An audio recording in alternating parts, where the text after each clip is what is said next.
안녕하십니까, 강영천입니다. 오늘도 스쿠버 다이빙 이야기는 계속됩니다.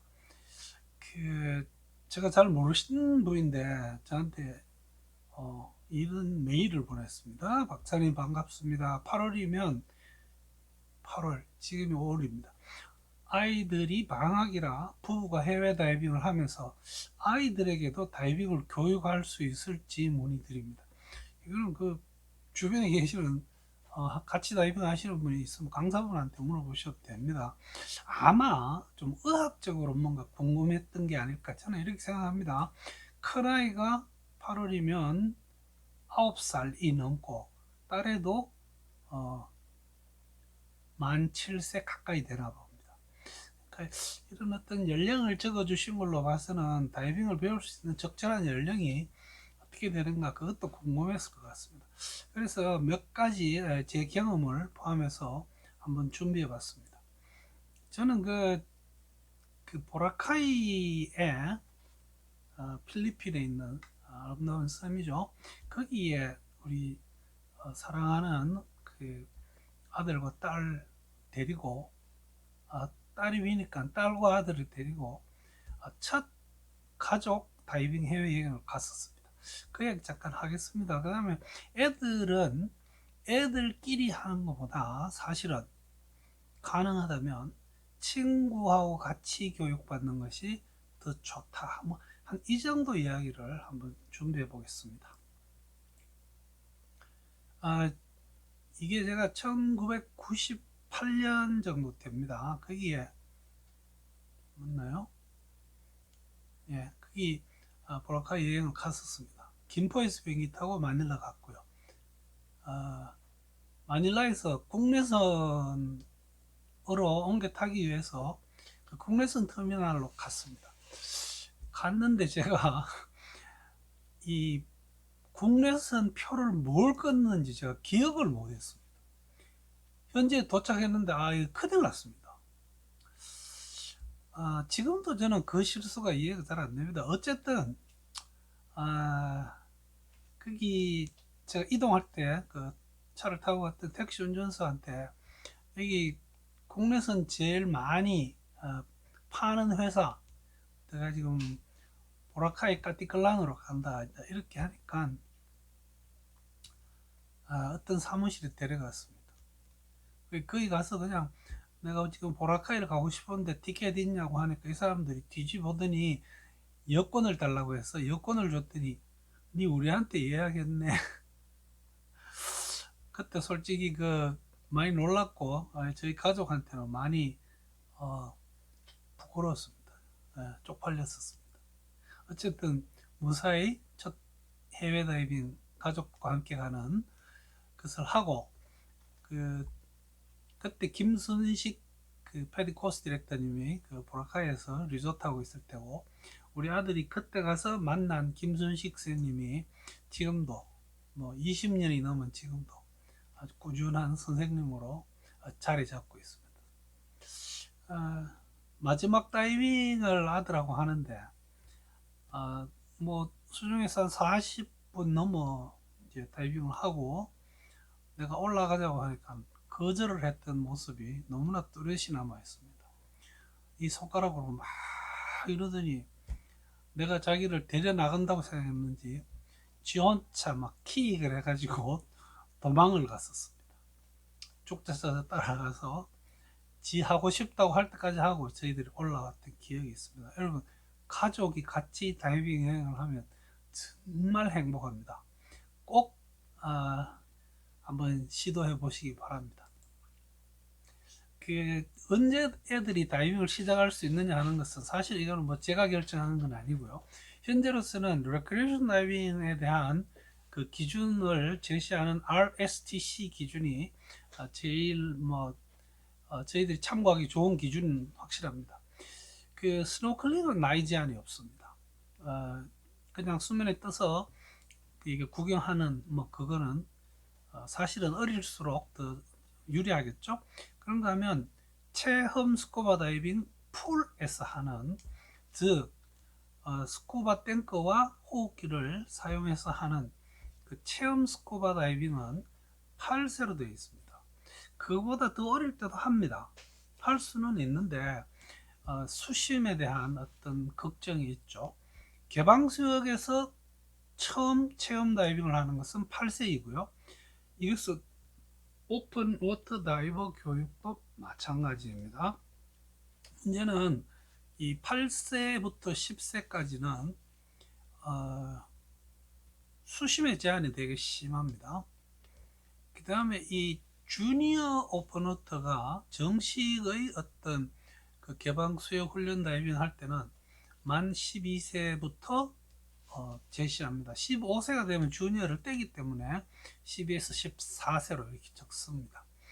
주니어도 비록 오픈워터 다이버 과정을 마쳤어도 최대 수심을 12m를 넘지 않기를 권유를 합니다. 이것은 필수 기준은 아닙니다. 교육단체에 따라서 이것을 채택하는 것도 있고 그렇지 않은 것도 있습니다. 그 다음 교육 과정을 다 마쳤어도 주니어는 반드시 성인 다이버와 함께 엄마 아빠 좋습니다. 강사 뭐 다이브 마스터 다 좋습니다. 단 어린애들끼리 둘이서 버디해서 다이빙하는 것은 못하게 하고 있습니다. 오픈워터 다이브 과정은 뭐 15세 이상이 되면 주니어에 받았던 자격은 자동적으로 그것을 시니어로 업그레이드 할 수 있게끔 시스템이 되어 있습니다. 아마 별도로 신청을 해야 되는 그런 교육단체도 있는 걸로 알고 있습니다. 그 어드밴스드 오픈워터 혹은 교육단체에 따라서 어드밴스드 어드벤처라고 하죠. 이 과정은 조금 깊은 물에 들어가는데 그 주니어의 경우는 30m, 40m까지 허용을 하지 않습니다. 이게 21m로 되어 있는 교육단체도 있습니다. 가급적이면 어린애들에게는 깊이 들어가지 않게 권하고, 그 이유는 다이빙이 잦아지면 제가 한 2달 정도 전에 그 유튜브에 올려놓은 성장판과 스쿠버 다이빙이라는 거기에 어떤 성장판에 문제를 줘서 키가 크고 하는데 뭔가 문제를 일으킬 수 있지 않나, 이것을 걱정하는 그런 내용이라고 보시면 됩니다. 나이트록스도 12세부터 할 수 있게끔 기준이 잡혀 있습니다. 저는 어린애일수록 나이트록스 교육을 먼저 해서 꼭 다이빙 할 때 노인이나 어린애들은 나이트록스를 하는 게 어떨까 라고 주장하는 다이빙 교육자 중에 한 사람입니다. 사실 이 많은 사람들이 인식이 잘못되어 있는 부분이 바로 이 다이빙은 위험하다 혹은 해양 활동은 위험하다, 이거 잘못된 거죠.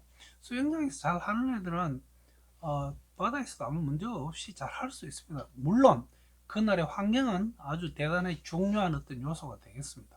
파도가 많이 친다든지 바람이 많이 분다든지 이렇게 되면 할 수가 없는 거고요. 이것까지 여기 뭐 모든 어떤 옵션에 포함해서 설명하기는 힘듭니다. 제가 교육한 외국인들, 특히 저는 그 미국 애들을 교육을 많이 했는데 물에서 15분 떠있기 뭐 이런 그 생존 수영하는 거, 이거 못하는 사람 하나도 못 봤습니다. 즉 어릴 때부터 이 수영에 굉장히 친숙하게 만들어 놓는 것 같습니다. 우리도 지금 서서히 그렇게 돼가고 있는 걸로 보이기는 합니다.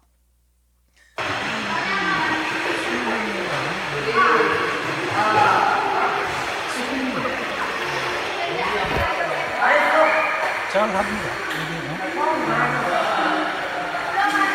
제가 작년 초인가 수영장에 가서 처음 애한테 그 체험 스쿠버 다이빙을 시켰고, 그때 대구 두류풀에서 5m 수심, 그 중에서 저희들은 3m까지 밖에 안 내려갔습니다만 그 수심까지 내려간 7세는 얘가 처음입니다.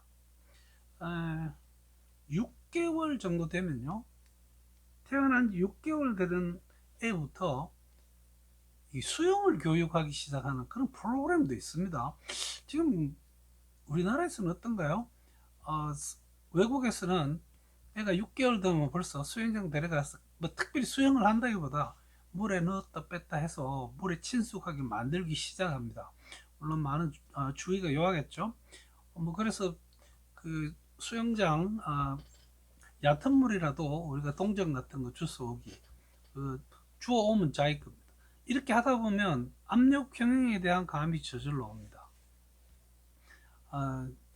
모든 스포츠는 어릴 때 배우면 더 쉽게 배우고 더 잘합니다. 우리가 테니스 예를 들어서 초등학교, 중학교 때부터 이 배운 테니스 그 선수들을 저희들이 대학 들어가서 졸업해서 뭐 이렇게 시작한 테니스로는 이길 수가 없습니다. 무슨 스포츠든지 어릴 때 시작하면 더 잘합니다. 그래서 다이빙도 저는 어릴 때 시작하는 게 좋겠다 이렇게 생각하고요. 만약에 애들에게 수영장에서 물에 친숙하게 만들기 위해서는 fin 사용하는 것도 가르치고요. 스노클링을. 그 다음에 심지어는 손에 끼는 그 물갈퀴 같은 것도 있습니다. 뭐 그런 걸 사용하게끔 만들어서 어떻게 해서든지 물에 친숙하게 만들어주는 것이 어릴 때 그 크는 애들에게 아주 중요한 의미가 있습니다. 다이빙은 그 다음 이야기가 되겠습니다. 장비 이야기인데요. 우리가 지금 제가 대구에 있기 때문에 대구에 있는 그 유일한 두류에 있는 우리 손한식 평가관이 운영하고 있는 그 가보면 많은 장비들이 다양한 크기로 구비가 되어 있습니다. 그런 곳을 찾아가시면 됩니다. 아마 그 수영장을 운영하시는 데 가보시면 아무리 어려도 입을 만한 옷은 반드시 있습니다. 뭐 핀도 크기 따라 있을 거고요. 발 사이즈에 맞춰서 준비를 해 놓은 곳이 많습니다. 우리가 이 애들에게 교육하면서 구입을 할 때 결정해야 될 제일 이제 좀 힘든 부분이 요놈들이 자꾸 커나가니까 사서 못 쓰게 될 가능성이 많죠. 빠른 시일 내에. 이럴 때는 또 조카나 이렇게 그 밑에 다른 애들이 커 올라오는 애들에게 이걸 물려줄 수도 있습니다. 그렇다고 해서 막 살 수는 없죠. 마스크 얼굴에 맞아야 됩니다. 그래서 그 얼굴에도 잘 맞고 그 다음에 서서 편안한 어떤 이렇게 실리콘 둘레 같은 것이 얼굴에 잘 맞는 이런 것을 골라서 해야 되고 핀 부드러워야 됩니다. 그 저희들이 성인들이 사용하는 제트핀 같은 거는 애들에게 신기면 안 됩니다. 너무 무겁거나 이게 유연성이 없는 핀에게 애들에게 주면 애들이 자전거 킥을 하게 됩니다. 어릴 때 자전거 킥을 시작해 버리면 이거 고치기 되게 어렵습니다. 그래서 플루트 킥, 뭐 프로 킥 같은 거를 쉽게 배우기 위해서는 핀이 가볍고 유연성이 좋아야 됩니다. 그래서 애들이 물에 잘 적응을 한다. 앞으로 얘는 다이빙을 즐기겠구나 하고 판단될 때 그때 이 마스크 뭐 이런 거 좀 하나 구입해서 본인이 자기 것을 쓸 수 있게 해주는 게 좋지 않겠나. 뭐 호흡기, 컴퓨터 이런 거는 조금 늦춰도 됩니다. 자, 이게 그 제가 좀 드리고 싶은 말 중에 이게 이 친구하고 같이 하는 것과 가족하고 함께 배우는 것은 조금 차이가 있습니다. 뭐냐 하면 애들이 엄마 아빠 혹은 오빠 누나 이렇게 자기보다 윗 가족하고 같이 다이빙을 하면요 굉장히 의존을 하게 됩니다.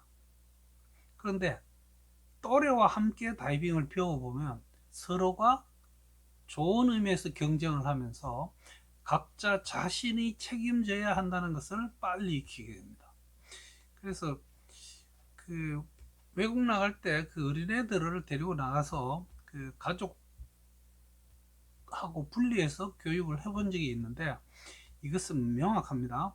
형제나 엄마 아빠하고 같이 하는 것보다는 친구들하고 함께 배우도록 엄마 아빠가 좀 잘 맞춰주면 이것은 분명히 애들에게 스쿠바에 관한 아주 좋은 습관을 길러주는 어떤 그림이 됩니다.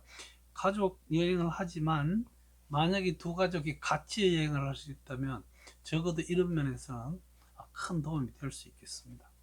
아, 항상 다이빙을 배울 때 첫 다이빙은 우리가 체험 다이빙으로 해야 됩니다. 처음부터 개방수역 훈련 다이빙이라고 하는, 그러면서 또 거기서 어떤 스킬을 강요하는, 이것은 바람직하지 못합니다. 우리가 체험 다이빙을 할 때는 사실 물속에서 스킬을 시키지 않죠. 교육단체에 따라서 그 첫 다이빙에다가 스킬을 넣어 놓은 경우가 있습니다. 저는 그건 반대입니다. 아, 그 내 자식에게 언제 다이빙을 가르칠까요? 라고 하는 어떤 그런 내용의 질문에 답을 드립니다. 여러분, 그 가족과 함께 여행을 한다는 것, 가족과 함께 다이빙 여행을 한다는 것, 이거보다 큰 축복이 있을까요? 아, 좋은 기회에 좀 편안한 곳에 가서 애들하고 멋진 시간을 가지고 또 차차 아주 멋진 다이버로 커가는 애들을 볼 수 있는 그런 행운을 기원합니다. 여러분 안전하게 오래오래 다이빙 하십시오. 시청해 주셔서 대단히 감사합니다.